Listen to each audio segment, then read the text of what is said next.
तो हमने previous session में टाइप्स ऑफ वेयरहाउस पढ़ा, उसमें हमने 4-5 वेयरहाउस कंप्लीट किए थे। पहला वेयरहाउस था वो था प्राइवेट वेयरहाउस, दूसरा वेयरहाउस था पब्लिक वेयरहाउस, तीसरा वेयरहाउस था गवर्नमेंट वेयरहाउस, चौथा था कोऑपरेटिव वेयरहाउस, पांचवा था बॉन्डेड वेयरहाउस एंड छठवा था duty paid warehouse and last one is seventh one is cold storage warehouse. अभी कोल्ड स्टोरेज वेयरहाउस क्या होता है सुन लीजिए। जब cold storage warehouse generally perishable goods के लिए होता है जिसका लाइफ ज्यादा होता नहीं है। देखो कोल्ड स्टोरेज वेयरहाउस ना आज के टाइम में बहुत ज्यादा इंपॉर्टेंट रोल प्ले कर रहा है। पूछो क्यों? मैं आपको बता रहा हूँ, सुनो समझो। देखो क्या होता है, कभी कभी कोई चीज को कल्टीवेट होने के लिए ठंडा एटमॉस्फेयर लगता है। जैसे एग्जाम्पल दो केसर, आप केसर देखिए या आप एप्पल देखिए, ये कश्मीर के साइड में ही क्यों कल्टीवेट होते हैं? क्योंकि वहां का जो एटमॉस्फेयर है वो ठंडा होता है, कोल्ड होता है। तो आजकल क्या हो रहा है, आजकल जहां इतना ठंडा एटमॉस्फेयर नहीं है वहां पे भी कोल्ड स्टोरेज वेयरहाउस में आर्टिफिशियल कल्टीवेशन की जा रही है। आपने अगर नोटिस किया होगा तो बीच में आप देखो 2-3 वीडियो वायरल हुए थे जहां पे हमने केसर्स को एक वेयरहाउस के अंदर वो एसी देकर उसको कूलिंग करके उसको कल्टीवेट किया जा रहा था एक्चुअली केसर का। यानी इन शॉर्ट कहने का अर्थ क्या है कि कोल्ड स्टोरेज जनरली पहले पेरिशेबल गुड्स के लिए होता था, लेकिन आज कल्टीवेशन के लिए भी यूज हो रहा है कोल्ड स्टोरेज वेयरहाउस। अब ऐसे कौन कौन से हैं, तो आप देखो जो किसान लोग होते हैं जो अपनी ग्रीन वेजिटेबल्स होते हैं उसको स्टोर करने के लिए वो कोल्ड स्टोरेज यानी एक बहुत बड़ा ठंडा रूम होता है, उस ठंडे रूम के अंदर लो टेम्परेचर करके गुड्स को स्टोर करते हैं, फ्रोजन करते हैं, ताकि गुड्स की लाइफ शेल्फ जो है वो बढ़ जाती है इससे।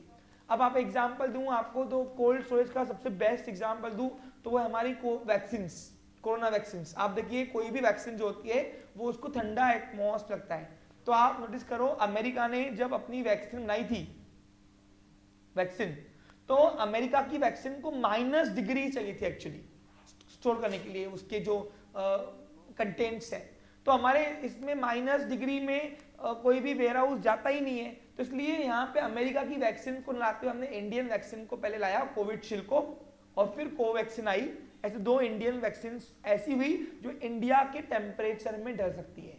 यानी कहने का मतलब क्या है कि अमेरिका ने और चाइना ने वैक्सीन तो पहले ही बना ली थी, लेकिन सिर्फ इंडिया में उसको लाने का सबसे मेजर प्रॉब्लम कहाँ था, हमारे पास कोल्ड स्टोरेज वेयरहाउस नहीं था। और जितना वो लो टेम्परेचर मांग रहा था उतना हमारे पास एक भी वेयरहाउस अवेलेबल नहीं था।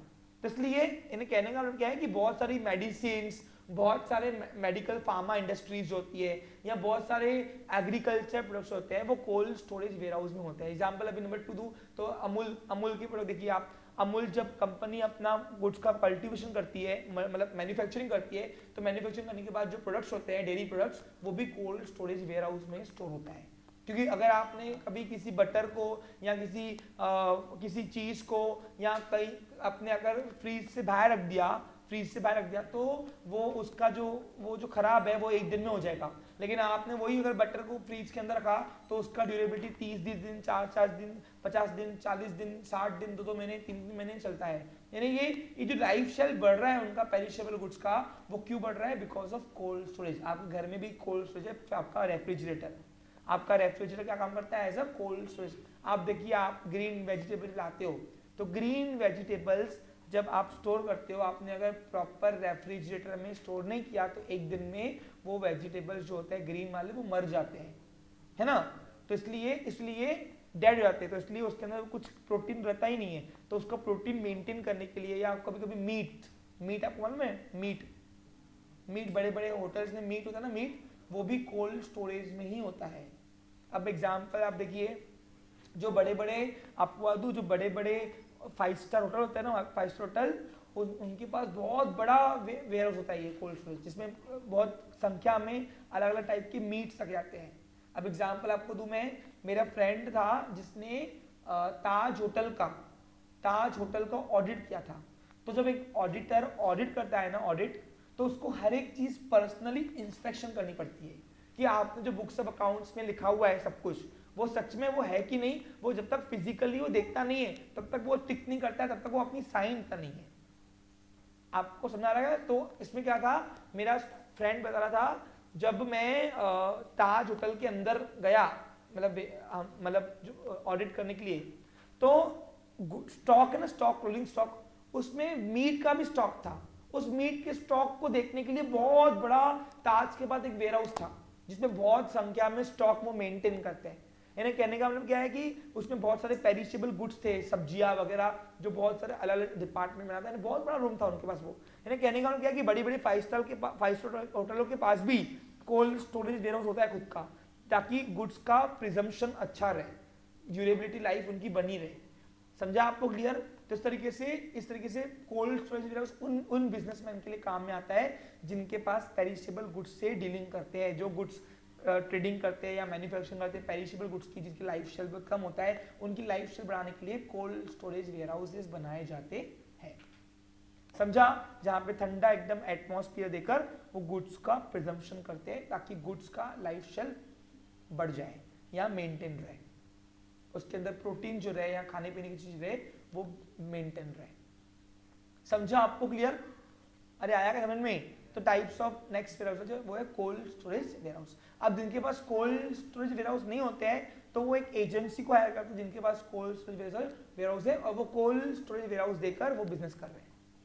एग्जाम्पल देखो, सपोज फॉर एग्जाम्पल मेरी डेयरी के प्रोडक्ट्स हैं, मेरे पास खुद का गोडाउन नहीं है कोल्ड स्टोरेज का, तो मैं किसी एक कंपनी को या बिजनेसमैन को हायर करूंगा जिसके पास कोल्ड स्टोरेज है, और वो कोल्ड स्टोरेज के अंदर मैं अपने प्रोडक्ट वहां पे रखूंगा, उसके बदले वो मुझसे फीस लेगा, वो फीस से वो कमाएगा, तो उससे वो उसका बिजनेस चल रहा है, मेरा भी बिजनेस चल रहा है। इस तरीके से वो सर्विस देकर बिजनेस कर रहा है, that is called as business services.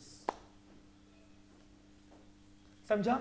ये थे 7 कैटेगरी के टाइप्स ऑफ वेयर हाउस जो अलग अलग पर्पस के लिए स्टोरिंग, ग्रेडिंग, पैकिंग, सैनिटाइजिंग और ब्रांडिंग करने के काम में आती है। Got it clear? अब आज से हम क्या पढ़ रहे हैं? आज से हम लैंग्वेज पढ़ रहे हैं आपकी। अब मैंने आप कंसेप्ट यहाँ पे समझाना पूरा कंप्लीट होता है, अब मैं आपके लैंग्वेज पे फोकस कर रहा हूँ और आज ये टॉपिक को खत्म करूंगा। ओके?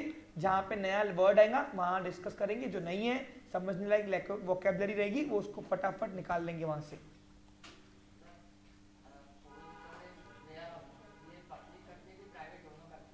देखो, अगर खुद का है तो प्राइवेट में आ गए, अगर ओपन फॉर ऑल रख रहे हो तो पब्लिक के लिए हो। बहुत सारी कंपनीज का खुद का कोल्ड स्टोरेज है। अब जितनी फार्मा कंपनीज है, फार्मा कंपनीज, अब देखा कुछ मेडिसिन ऐसी होती है जिसको ठंडे एटमॉस्फेयर में रखना पड़ता है। आप देखो जो मेडिकल वाले के पास जो दवाई आती है तो वो भी फ्रीज में रखता है। रीजन क्या है कि उसको कोल्ड चाहिए, कूल प्लेस चाहिए। तो वो फार्मा कंपनी अगर कैपेबल होंगी तो खुद का वेयर हाउस बनाएंगी, और नहीं होंगी तो आउटसोर्स से लेंगी, यानी किसी कंपनी को बोलेंगे, जो कंपनियां कोल्ड स्टोरेज बनाती है उसमें बोलेंगे हमारा कुछ भी रखो। That is depend on your public की प्राइवेट तो आपके ऊपर है। आपका खुद का है तो प्राइवेट, आप अगर सबके लिए ओपन कर रहे हो तो आपके लिए वो बन जाएगा पब्लिक वेयर हाउस।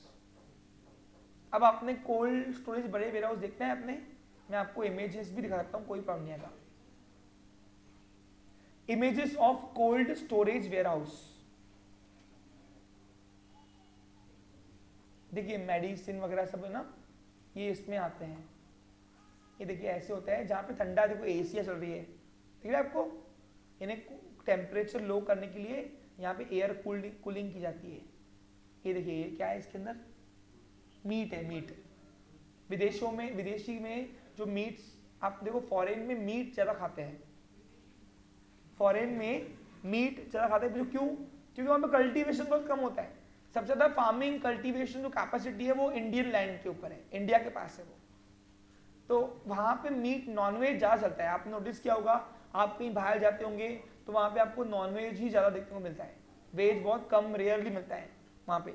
तो वो जो मीट है उसका जो लार्ज प्रोडक्शन है वो कैसे करते हैं, वो स्टोर करने के लिए वेयर हाउसेज बनाते हैं, कोल्ड स्टोरेज वेयर हाउस। क्योंकि अगर मांस के टुकड़े को आपने ऐसे रख दिया तो वो खराब हो जाएगा, गल जाएगा, लेकिन उसको आपने अगर ठंडा रखा तो उसका प्रिजम्पशन लेवल लाइफ बढ़ जाता है उसका।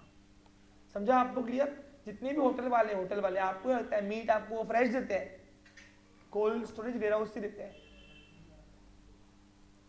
ये देखो ऐसा कोल्ड स्टोरेज वेयर हाउस होता है। आपने मैकेन्स खाया है? मैकेन्स अब वो मकेन्स जो बनता है कंपनियां, वो मकेन्स जो है वो कोल्ड स्टोरेज रखा जाता है। आप देखो मकेन्स को आप 2 घंटे में निकाल दो बाहर, वो खराब हो जाएंगे पूरा।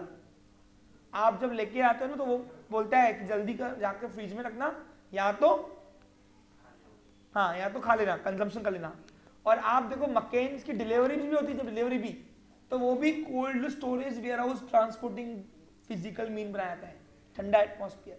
आप देखो जितने भी डेयरी प्रोडक्ट्स है उसके लिए भी जो ट्रांसपोर्ट व्हीकल होता है वो कस्टमाइज बनता है, उसके अंदर वो ठंडा रखने के लिए, कूलिंग करने के लिए उसको देते हैं फंक्शन एक्चुअली। समझा आपको क्लियर? तो इस तरीके से कस्टमाइज व्हीकल से ही ट्रांसपोर्ट होते हैं पेरिशेबल गुड्स। आइदर उसकी लाइफ क्या हो जाएंगी, खत्म हो जाएंगी, लाइफ लाना है तो कोल्ड स्टोरेज वेयर हाउस चाहिए इसके लिए। अब कोई एक्सपीरियंस होगा तो पता होगा उनको, दिख नहीं रहा है प्रॉपर, ठीक है? आप समझ में आ गया ना आपको? बड़ा बड़ा होता है, बस एसी चालू होती है अंदर ताकि टेम्परेचर मेंटेन रहे।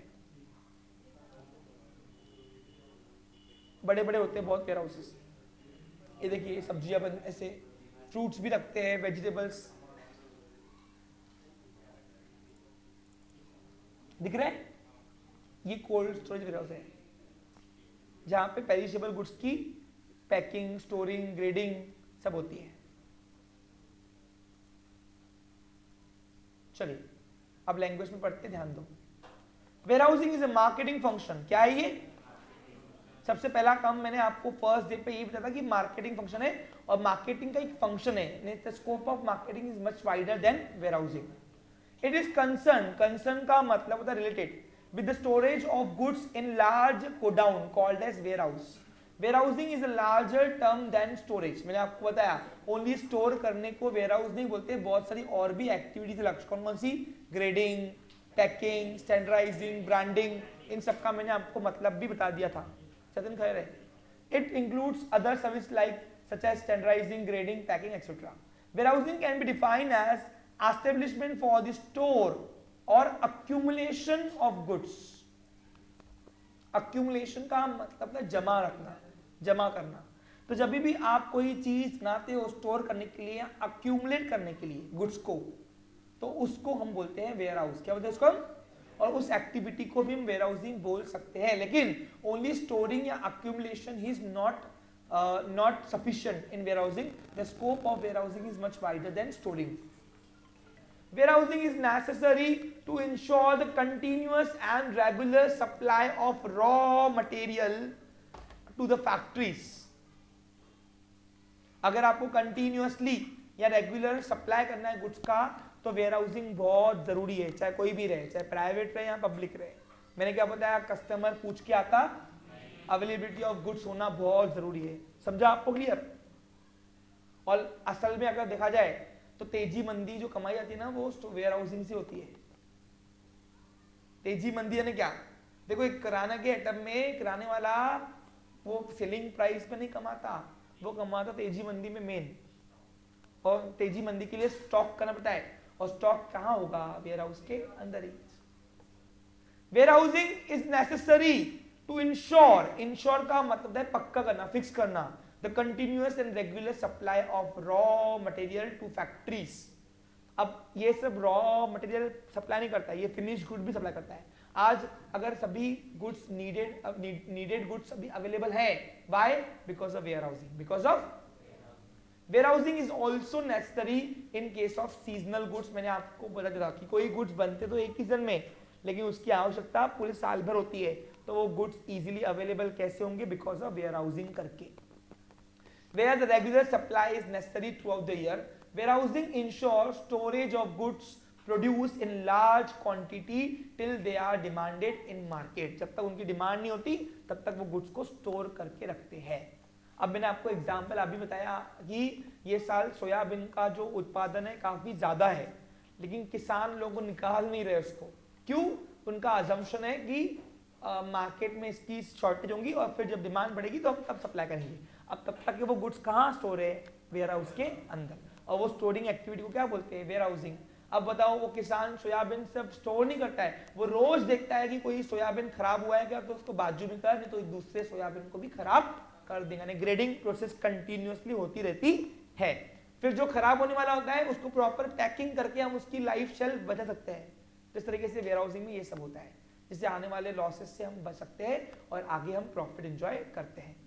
अब वेयर हाउसिंग क्या काम करता है? फंक्शन है एक्टिविटीज। मैंने ये सब आपको बताया हुआ है। पहला काम है स्टोरेज ऑफ गुड्स।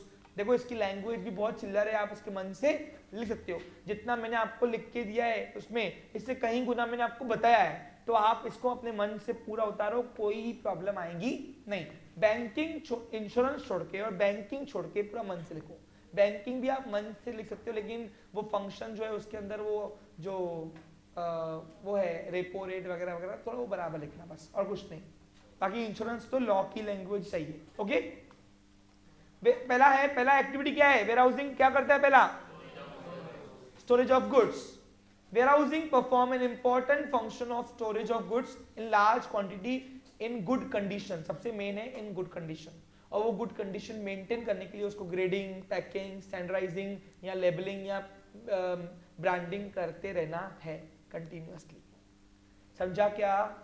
एक किसान जब खेती करता है वो स्टोर करता है गुड्स, या एक व्यापारी जब गुड्स को स्टोर करता है तो जब स्टोर नहीं करता है वो कंटिन्यूअसली उसको वॉच करता है कि कहीं गुड्स खराब तो नहीं हो रहा, कुछ छोड़ा तो नहीं, या ट्रेंड तो नहीं जा रहा। ट्रेंड देखो, अगर कोई गुड्स का लाइफ खत्म नहीं होता तो ट्रेंड खत्म है, ट्रेंड, और उस ट्रेंड के अंडर में कंजम्पशन होना का कंपलसरी है।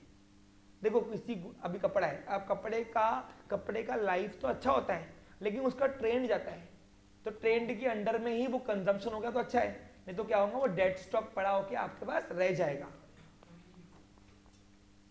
इन warehouse goods are store from time of their production और परचेज टिल देयर कंजम्पशन। जब तक वो गुड्स बनता है वहां से लेकर यहाँ परचेज करने से लेकर जब तक वो यूज नहीं होता है, कंज्यूम नहीं होता है, तब तक गुड्स जो पड़ा होता है वो कहाँ पड़ा होता है? वेयरहाउस के अंदर, और उस पड़े होने की प्रक्रिया को नाम दिया वेयरहाउसिंग। नेक्स्ट है प्रोटेक्शन ऑफ गुड्स। अब वेयरहाउसिंग क्या काम करता है? वेयरहाउसिंग आपके गुड्स को सन से, धूप से, सॉरी सन और धूप एक ही होता है, हाँ, बारिश से, स्नो से, यानी आने वाले जो वेदर कंडीशंस फ्लक्चुएट होते हैं उससे वो आपके गुड्स को प्रोटेक्ट करता है। आप कभी भी याद रखना, कोई अभी आपने देखा नोटिस किया होगा बीच में किसानों का अननेचुरली अनएक्सपेक्टेडली बारिश होने से उनका पूरा गेहूं खराब हो गया था, क्योंकि उन धूप में बारिश आ गई थी अचानक, तो गेहूं उन्होंने बाहर रखा था, बाहर पूरा। अब अचानक आ गया क्या? बारिश, तो वो खराब हो जाता है। आपको दूं, जो खाने वाली चीजें ना, खाने वाली चीजें अगर उस पर अगर एक बार पानी लग गया डबल तो वो खराब होती है, ये बात आपको पता होना चाहिए। गोल्ड फिंगर होती है ना, गोल्ड फिंगर पुंगलिया, वो पुंगलिया बनती भले पानी से, पानी यूज होता है ना, लेकिन एक बार अगर उसको बनने के बाद पानी डबल लग गया तो वो जहर, पॉइजन हो जाता है, पॉइजन। और आपको बता दूं मैं, उसको उठाने के भी पैसे दिए जाते हैं, भाई उठा के प्लीज फेंक। समझा आपको क्लियर? डबल उसको पानी लगना चाहिए। आप क्लास के बाहर जाइए, आप क्लास के बाहर जाइए। नेक्स्ट तो वही है वेयर हाउस। अब वो किसानों का अगर गेहूं अगर प्रॉपर वेयर हाउसिंग में पड़ा होता था, वेयर हाउस के अंदर, तो आज वो लॉस नहीं होता था ना। लेकिन यानी क्या हो रहा है, यानी आपका गुड्स अगर वेयर हाउस के अंदर पड़ा है तो वो प्रोटेक्टेड है। अब एग्जांपल नंबर 2 मैं आपको बता रहा हूँ, एक रनिंग केस स्टडी मेरे सामने आया था, मैं उसको जिक्र करना चाहूंगा आपके लिए। देखो क्या हुआ था मालूम है आपको? अभी बीच में एक न्यूज आई थी, दिवाली के दिन पे गुजरात के अहमदाबाद के लोग, व्यापारी बहुत नाखुश थे। क्यों नाखुश थे? ऑनलाइन ट्रेडिंग का स्कोप बढ़ गया था। तो अब ऑनलाइन ट्रेडिंग का स्कोप, अब आप ही देख लीजिए ना, 100 में से हम 80-70 प्रोडक्ट तो ऑनलाइन लेते हैं, अमेजोन वगैरह, फ्लिपकार्ट, अपना अमेजोन वगैरह बोल के। हाँ, तो इससे क्या हो रहा है, ऑफलाइन मार्केट में अफेक्ट हो रहा है कि नहीं हो रहा? यानी पहले जो लोग शॉपिंग करते थे वो लोग अब उतनी शॉपिंग ऑफलाइन कर रहे क्या? नहीं, मंगाओ, खाली बैठे तो क्या करना, मोबाइल पे दिख रहे, हाँ ये अच्छा लगा मंगा, ये अच्छा लगा मंगा, खत्म। क्या करना है, कुछ तो बटन दबाना है, अपने आप आते रहेगा, नहीं आया तो जाते रहेगा। हाँ सुनो, तो अब हुआ क्या, व्यापारियों ने एक टेक्निक खेली। उसने क्या किया, अमेजोन से बड़े बड़े प्रोडक्ट मंगाए। बड़े प्रोडक्ट यानी कौन से? रेफ्रिजरेटर, एसिया वगैरह वगैरह, उसके ऊपर कार्टेज बहुत ज्यादा लगता है। अरे जितना हेवी प्रोडक्ट उसका कार्टेज भी, एक्सपेंस भी ज्यादा, बराबर कि नहीं। तो उन्होंने क्या किया, दिवाली के दिनों में सभी व्यापारियों ने ऑनलाइन कस्टमर बन के अमेजॉन, फ्लिपकार्ट से मंगाया, बहुत माल मंगाया, बहुत माल, और सबका लिखा home delivery on cash on delivery, COD. और क्या हुआ बाद में, अब अमेजॉन तो इंटरनेशनल है, उसको तो मालूम पड़ा कि एक ही लोकेशन से या एक ही सिटी से सब आ रहे ऑर्डर्स, तो नहीं क्या किया उसने दे दिया डिलीवरी। अब डिलीवरी देने के बाद सभी व्यापारियों ने क्या बोला, कैंसल।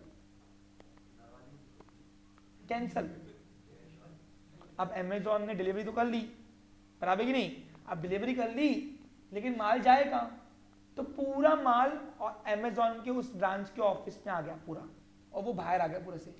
तो फिर न्यूज पे यह बात आ गई थी कि अमेजॉन के पास जो वेयर हाउस था, लोकल वेयर हाउस, वो भी कम पड़ गया। इतना बड़ा डिलीवरी गुजरात के व्यापारियों ने बुलाया और उसको डिलीवरी को कैंसिल कर दिया। ये उनका लेसन था, अमेजॉन को एक लेसन था कि भैया तू हमारा मार्केट ले रहा है तो हम भी तुझे लॉस में ला सकते हैं। उस टाइम पे लॉस अपनी भरपाई हुआ था, और 3-4 दिन वो गुड्स बाहर ऐसे लावारिस की तरह पड़ा था अमेजॉन के इसके यहाँ पे। बड़े प्रोडक्ट ना चोरी होगा ना, कोई रखा होगा ना इतना बड़ा प्रोडक्ट, जब तक वो वापस जाए ना जहां से आया गुड्स। तो कहने का मतलब क्या है, आप समझे मेरी बात को, यानी अलग अलग सिटी से, क्योंकि अमेजॉन का करता है अलग अलग सिटी से सेलर का टाइप करके वो आपको डिलीवर कराता है ना गुड्स का, वो लोकल सुन लेता है। तो कहीं और शहर से आया होगा, जब तक वहां पे वापस जाए, कैरिंग कैपेसिटी, कार्टेज का बंदोबस्त हो इतना, तब तक वो गुड्स आया था। तो अमेजॉन, ये बात फिर न्यूज पे आ गई थी। यानी कहने का मतलब क्या है कि इस वेयर हाउस की बात आई है, यानी वेयर हाउस तक उनका फुल हो गया था, सोचो। तो इस तरीके से क्या होगा, अब जो माल खुला पड़ा था वो डैमेज नहीं हुआ होगा, क्या हुआ होगा। अरे दिन भर धूप लग रही किसी चीज को, तो कोई भी सेकेंड हैंड गुड्स क्यों लेगा कोई भी। तो इस तरीके से कहने का मतलब ये है कि वेयर हाउस से आपका गुड्स प्रोटेक्टेड है, क्या है, इसलिए दूसरा फंक्शन है protection of goods. Warehousing make a special arrangement for different types of product according to their nature to protect them against the risk of loss or damage due to various reasons. Warehouse के अंदर हम बहुत सारे causes लेते हैं जिससे हम अपने गुड्स को प्रोटेक्ट करें। अब जिससे वो मेरा गुड्स का लाइफ खराब ना हो, वो सब हम प्रिकॉशन लेते हैं। समझा आपको क्लियर। आप देखो किसान लोगों ने वो ग्रीन प्लांट लगाते हैं, आपने देखा ना आपने कभी, वो ग्रीनरी शेल्फ लगाते हैं धूप कम होने के लिए, क्योंकि किसी प्लांट को धूप कम चाहिए तो उसके लिए वो ग्रीन नहीं आती नेट, ग्रीन नेट वो लगाते हैं ना, उसको ग्रीन रूम बोलते हो, ग्रीन रूम। तो ये ग्रीन रूम बोलते हैं, यानी जिस प्लांट को ज्यादा धूप चाहिए तो उसको ग्रीन रूम में रखा जाता है। आपने ये शायद इसमें साइंस में पढ़ा होगा 7th 8th 9th में, है ना, पढ़ाया होगा टीचर ने। तो वो भी वेयर हाउसिंग है, क्या है वो भी, यानी कहने का भाव क्या है कि जो प्रिकॉशंस लेने हैं वो लेने ही है गुड्स को बचाने के लिए, और ये भी एक्टिविटी कुछ में आती है वेयर हाउसिंग के अंदर। नेक्स्ट है फाइनेंसिंग। मैंने आपको बताया ना कि वेयर हाउस कीपर आपको जो स्लिप देता है पब्लिक वेयर हाउस में, उसके अगेंस्ट में आप लोन भी ले सकते हो, सिक्योर लोन। तो ये फाइनेंसिंग हुई, क्या हुई है पैसे। After depositing the goods in warehouse, the owner of the goods get a receipt from warehouse authority. पढ़ाया, कल ही पढ़ाया मैंने आपको ये। Against this receipt, owner of the goods can raise finance from the bank or any other financial. तो आप loan भी उसके रिसिप्ट के अगेंस्ट में ले सकते हो। Next risk bearing. अब तो एक बार गुड्स आपका वेयर हाउस कीपर के पास चले गया तो आपकी रिस्क क्या हो गई, उसके हाथ में। The entire responsibility of goods stored in warehouse is passing to the warehouse keeper once the goods are handed over to him। यानी किसके लिए बात हो रही है, इसके लिए बात हो रही है वेयरहाउस कीपर की। For storage, the risk of loss or damage to the goods is shifted to the warehouse keeper। ये कॉमन सेंस है, क्या ये, हाँ।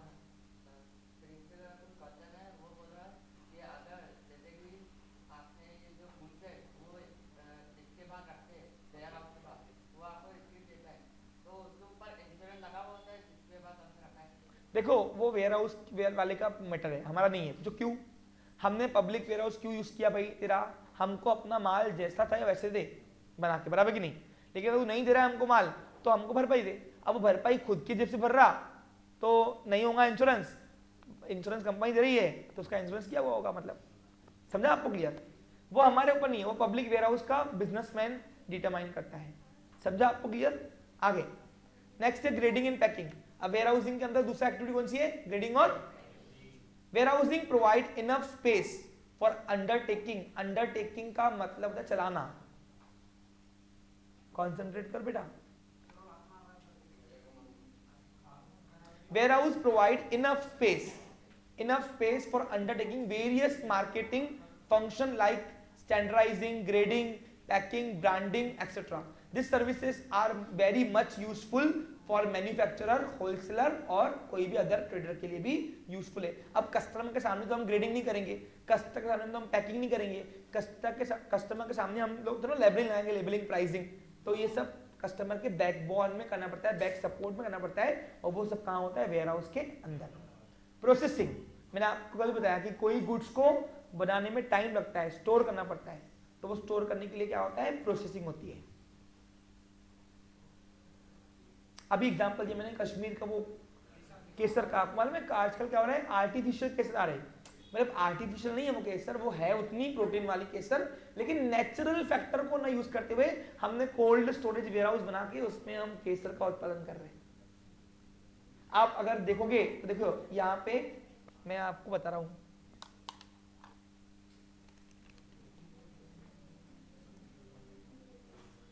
ये देखिए आर्टिफिशियल कोल्ड स्टोरेज वेयरहाउस बना रहा है, इसको प्रोसेसिंग बोलेंगे।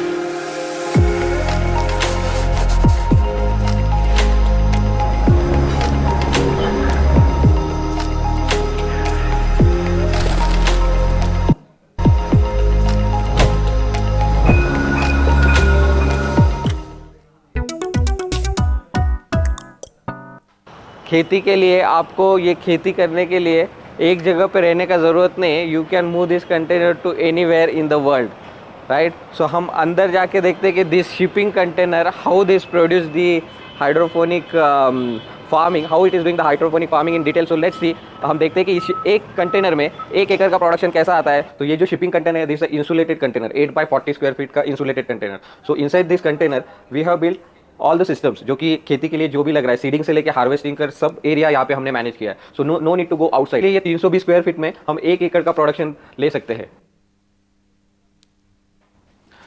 यहाँ पे ये जो शिपिंग कंटेनर है, इसको जो 8 by 40 स्क्वायर फीट का शिपिंग कंटेनर है, उसको हमने 2 पार्ट्स में डिवाइड किया, 8 by 20 स्क्वायर फीट, राइट? और इस पार्ट में हमने एक्चुअली पूरा सैफ्रॉन का सेटअप यहाँ पे लगा दिया, राइट? सैफ्रॉन के सेटअप के लिए we have used this kind of structure, right? यहाँ पे हमने ऐसा यहाँ पे जो कॉम है, एक्चुअली यहाँ पे इस स्टेज में we have not used.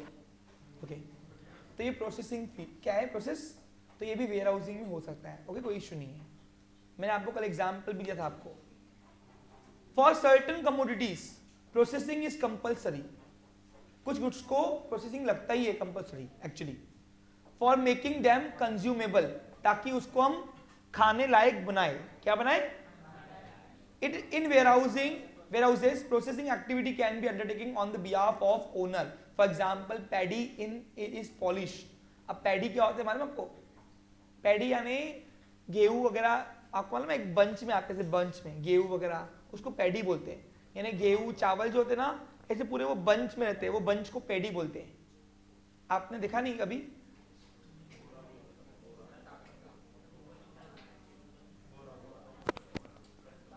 Wheat of paddy, एक minute,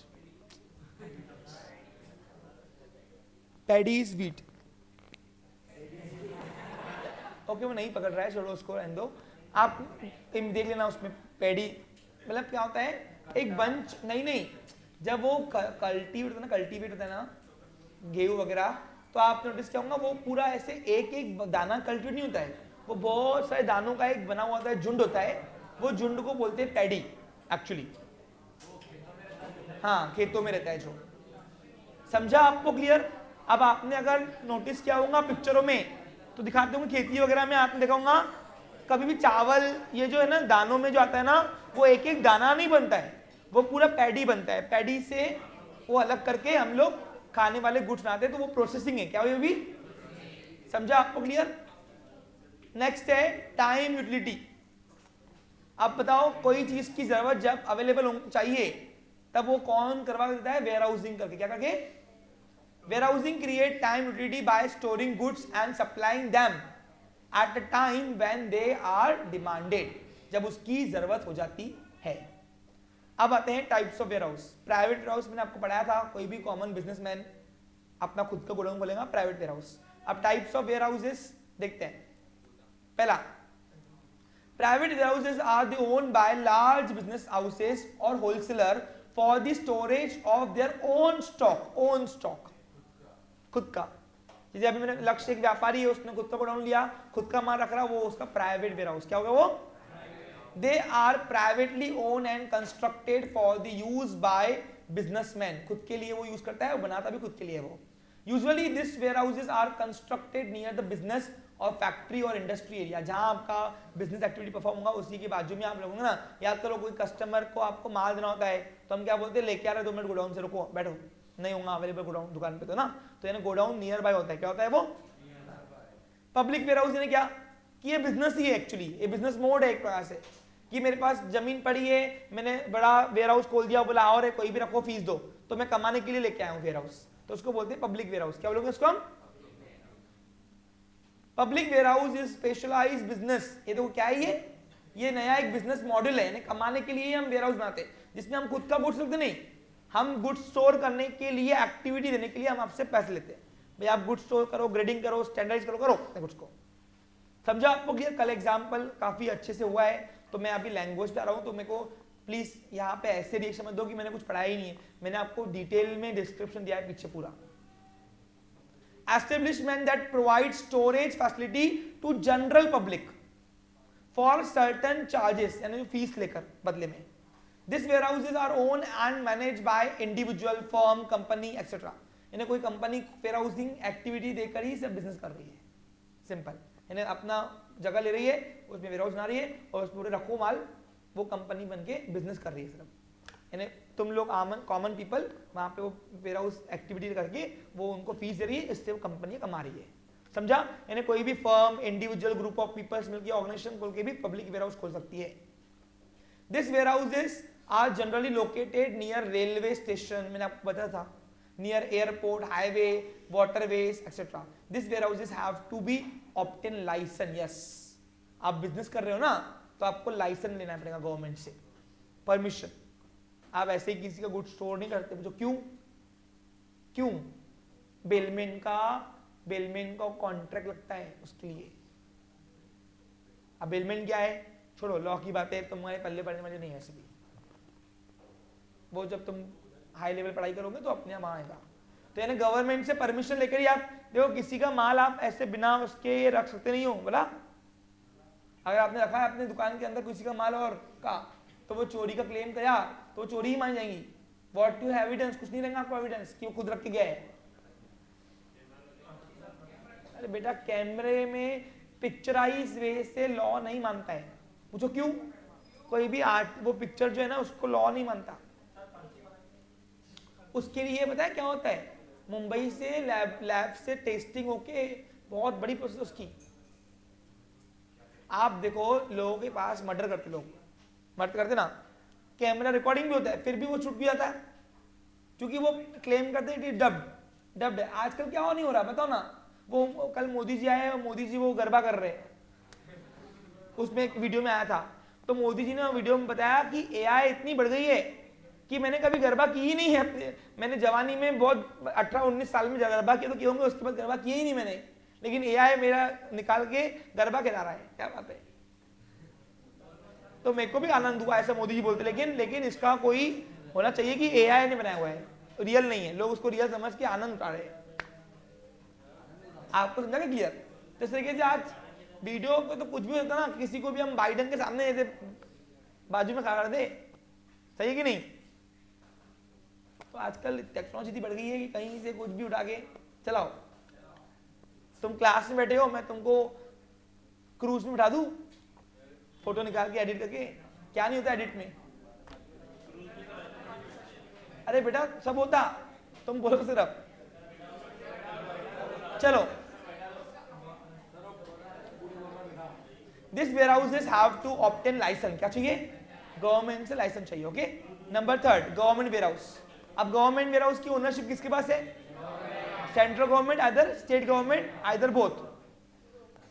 government warehouses are own and controlled by central government या स्टेट गवर्नमेंट और लोकल गवर्नमेंट। लोकल गवर्नमेंट मतलब महानगर पालिका, अरे स्टेट गवर्नमेंट बोले तो Maharashtra state government, central government बोले तो इंडियन गवर्नमेंट, और अगर मैं लोकल गवर्नमेंट तो महानगर पालिका जो होती है ना, अरे देखा नहीं क्या महानगर पालिका अतिक्रमण करती है तो अपना जब्ती वाला गुड्स कहाँ रखती है, सरकारी गोडाउन में।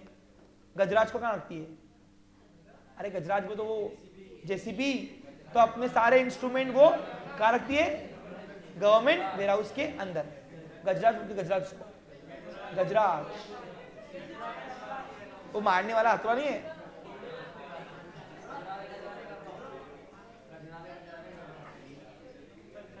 क्या बोल रहा, गजरारे कर रहा। क्यों रे बेटा, सुबह सुबह ऐश्वर्या राय को देख के आया था क्या? हाँ, सलमान खान को देख।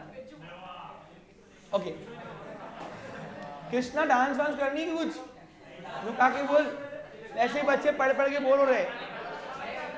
ओ इमेजिन करो अगर कृष्णा गजरारे पे डांस करो, कैसे करेगा? ओके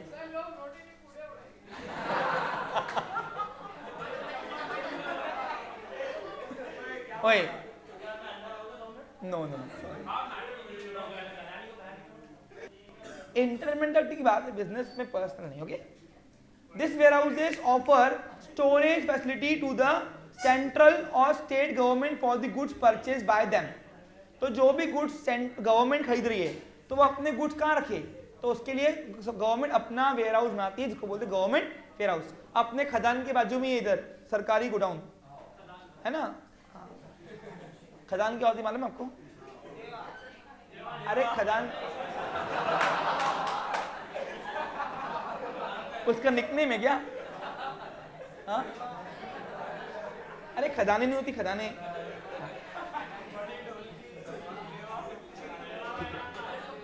ठीक है। And also small trader, farmer, businessman on the payment of reasonable fees. सुनो, ये अच्छी बात है यहाँ पे कि गवर्नमेंट वेयर हाउस में सिर्फ गवर्नमेंट अपने गुड्स रखती नहीं है, आप अपने कॉमन पीपल भी, किसान भी अपने गुड्स रख सकता है, लेकिन गवर्नमेंट को आपको फीस देना पड़ेगा। यानी पब्लिक वेयर हाउस और गवर्नमेंट वेयर हाउस में एक ही अंतर है, पब्लिक वेयर हाउस का जो ओनरशिप है वो किसी प्राइवेट इंडिविजुअल पर्सन या ग्रुप ऑफ पीपल के पास है, और गवर्नमेंट वेयर हाउस का जो ओनरशिप है वो गवर्नमेंट के पास है, बस बाकी सब सेम काम होता है। For example central housing corporation of India, ये कंपनी है बहुत बड़ी जो गवर्नमेंट के अंडर में आती है, तो ये गवर्नमेंट वेयर हाउसेस प्रोवाइड करती है आपको, ओके। नेक्स्ट है बॉन्डेड वेयर हाउस, सबसे मेन है, मोस्ट इंपॉर्टेंट कर दो bonded warehouse. Bonded warehouse और ड्यूटी पेड वेयर हाउस जो है ना बेटा मोस्ट इंपॉर्टेंट है, okay. Bonded warehouses are given license by the government to accept imported goods for storage before the importer has made payment of custom duty. Before आप कोई goods import कर रहे हो, इंपोर्ट ले रहे हो, तो आपको डायरेक्ट गुड्स हाथ में आता नहीं है, पहले वो गुड्स जाएगा बॉन्डेड वेयर हाउस में पोर्ट से। द इंपोर्टर्स, इंपोर्टर ने कौन होता है, ऐसा पर्सन जो गुड्स को इंपोर्ट कर रहा है। जैसे एग्जांपल मैंने चाइना से माल बुलाया तो मैं हुआ इंपोर्टर, कौन हुआ मैं? Are required to make a payment of custom duty. Custom duty government को टैक्स देना है। जैसे लोकल गुड्स बनता है ना जो इंडिया के अंदर, उसको हम बोलते हैं जीएसटी, उसके ऊपर हम भरते जीएसटी, लेकिन जो इंपोर्टेड गुड्स होता है उसके ऊपर भरते हम कस्टम ड्यूटी या import duty. Clear picture? On the goods imported bye them. अब देखो मैंने 11 में आपको डिटेल में लिया है, हाँ बुलाएंगे, रुको बेटा उनको।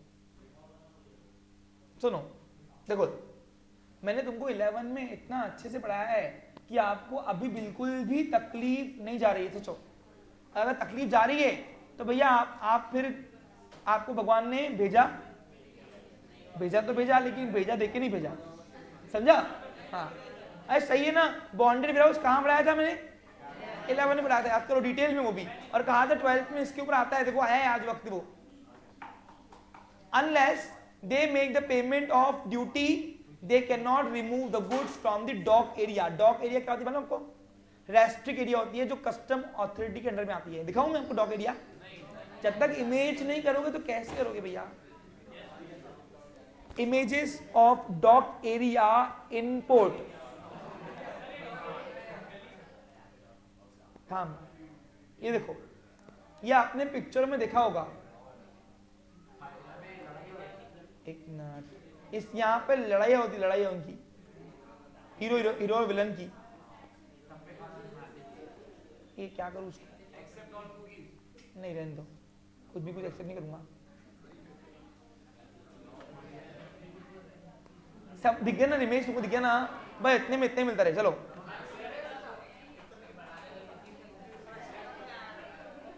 ये देखो, ये डॉक एरिया होती है। अरे बहुत सारे और वेबसाइट्स है ना गाइड पर है। ये देखो, ये रेस्ट्रिक्ट एरिया होती है। ये पोर्ट है क्या? ये पोर्ट में रेस्ट्रिक्ट एरिया होती है। यहाँ पे इंपोर्टेड गुड्स पहले होता आते हैं, उसके ऊपर कस्टम ड्यूटी पेड करने के बाद। अच्छा, बॉन्डेड वेयरहाउस दिखते कैसे? दिखाऊं? Images of bonded warehouse. देखो, नॉर्मली होता है सिर्फ कस्टम ऑथोरिटी के अंडर में होता है बस। ये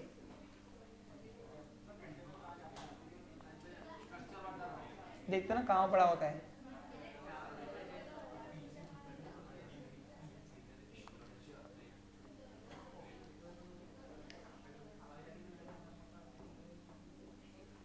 देखो, ये रहा बॉन्डेड वेयरहाउस, दिख रहा है आपको? देखो सुनो, पहले गुड्स आता है इंडिया के अंदर। फॉरेन कंट्री से गुड्स आएगा इंडिया के अंदर। इंडिया के पोर्ट में पहले कस्टम डिपार्टमेंट के पास जाएगा, ठीक है? फिर कस्टम डिपार्टमेंट वेरीफाई करेगा कुछ चरस, गांजा, बम तो नहीं है, ऐसा है ना? और फिर वो गुड्स अगर पास हो गया कि नहीं, भाई गुड्स अंदर लेने वाला है, निकालने वाला नहीं है, लीगल है, तो वो जाएगा बॉन्डेड वेयरहाउस। देख रहे हैं आपको बॉन्डेड वेयरहाउस में? फिर बॉन्डेड वेयरहाउस वाला गुड्स जो है, हेलो समझाना आपको क्लियर? वो री एक्सपोर्ट की प्रोसेस है। वैसे ये इंपोर्ट प्लस एक्सपोर्ट उसका दिखा रहा है ये।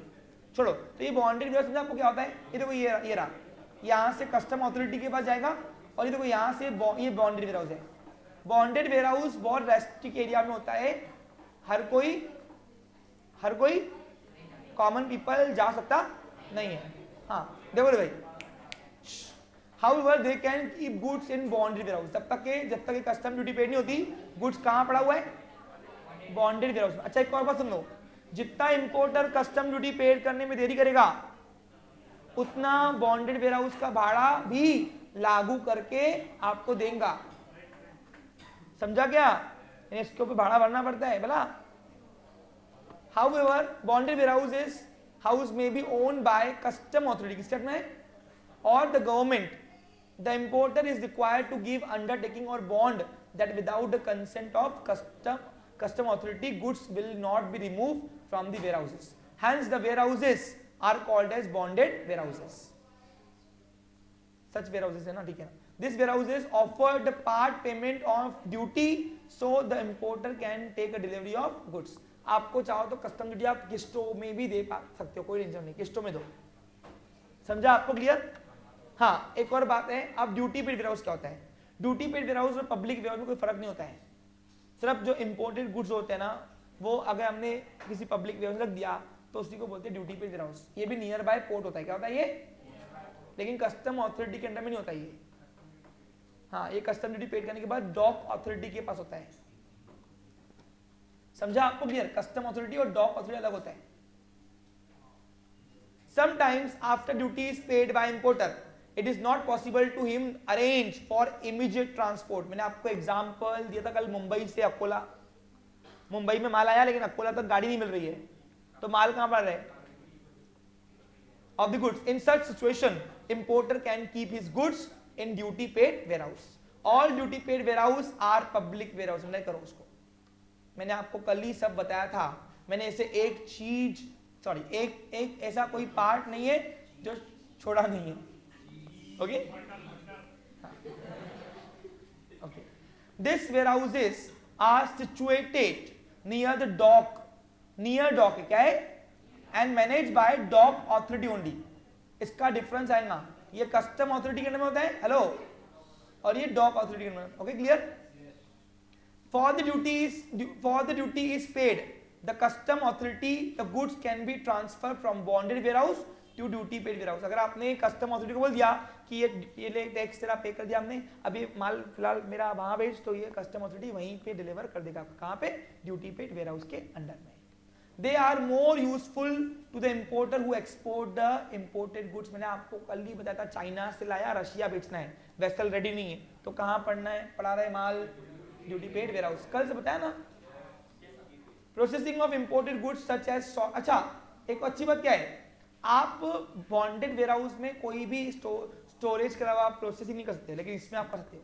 आपको माल बदलना है, क्या करना है, सब इधर चलेगा। प्राइस टैग अपना लगाना है, चुकाना है, चुकाओ। यानी ड्यूटी पेड वेयरहाउस के अंदर आपको सब अलाउड है करना, क्योंकि वो और कुछ नहीं है, ये just like a public warehouse. Public warehouse में सारी एक्टिविटी करना अलाउड होता है, बस फीस लगेगी। फीस क्या लगेगी? देखो लिखा हुआ है क्या है, they are more useful for the importer who export the imported goods. यानी यहां से बुलाया, यहां चुकाना है। Processing of imported goods such as sorting, packing etcetera is allowed in this warehouse. समझा? क्लियर? अब कोऑपरेटिव वेयरहाउस क्या होता है बताओ? कोऑपरेटिव सोसाइटी एक्ट बना, रजिस्टर होकर जब आप वेयरहाउसिंग दे रहे हो किसी को फैसिलिटी, तो वो हो गया कोऑपरेटिव वेयरहाउस। ये स्लम एरिया में ज्यादा होता है, जहाँ पे रूरल एरिया, जहाँ पे बिजनेसमैन अपना खुद का गोडाउन विचार नहीं करता, तो कोऑपरेटिव वेयरहाउस में कम प्राइस में रखो, अलाउड है। वीकर सेक्शन को डेवलपमेंट करने के लिए बनता है, not for earning profit. Feeling of corporation के बेसिस बनाया गया। Okay, cooperative society warehouses are own and manage bye and control by cooperative society. They mainly provide a warehousing facility at a rural area। मैंने आपको बताया at economic rates। Economical यानी सस्ता, वाजबी भाव। यानी यहाँ पे पब्लिक वेयरहाउस से कम प्राइस होती है। यानी गरीब लोग जो यहाँ पे अपना गुड्स स्टोर नहीं कर सकते, पैक ही नहीं करते, उनकी वजह से गुड्स खराब हो रहा है बेचारों का, गरीबों का, तो वो यहाँ पे रखते हैं। गरीब किसान लोग हैं जो जिनके पास खुद का गोडाउन नहीं है, खेती का माल पड़ा है, लेकिन बारिश आ गई तो खराब हो गया, तो वहाँ पे कोऑपरेटिव वेयरहाउस है अगर, तो वहां रखो कम प्राइस में। पब्लिक वेयरहाउस से कम प्राइस में यहाँ पे आपको रखने को मिलेगा, और अदर एक्टिविटी भी यहाँ पे आप कर सकते हो। This warehouses are run on the principle of cooperative, यानी फीलिंग ऑफ कॉर्पोरेशन। सहयोग करने की भावना से खोला गया है, कमाने की भावना से नहीं। सिर्फ आपसे मिनिमल फीस भी इसलिए लेते हैं ताकि वो मेंटेनेंस है, वो वेयरहाउस कीपर की पगारे वगैरह कहाँ से निकले, इसलिए। समझा? नेक्स्ट है कोल्ड स्टोरेज वेयरहाउस। बताया अभी मैंने आपको। Cold storage warehouse are largely used for store and preserve perishable goods like vegetables, fruits, butter, jam etcetera लिख देना। हाँ, this products are required to be kept in cold storage warehouses. और ये जो प्रोडक्ट्स है जनरली ये कहाँ रखे जाते हैं? ठंडी एरिया में, है ना। This warehouses ensure continuous supply of seasonal and perishable goods. Seasonal goods भी कोल्ड स्टोरेज में ही रखे जाते हैं। समझा क्या आपको? Product throughout the year in cold storage warehouse, goods are stored and refrigerated.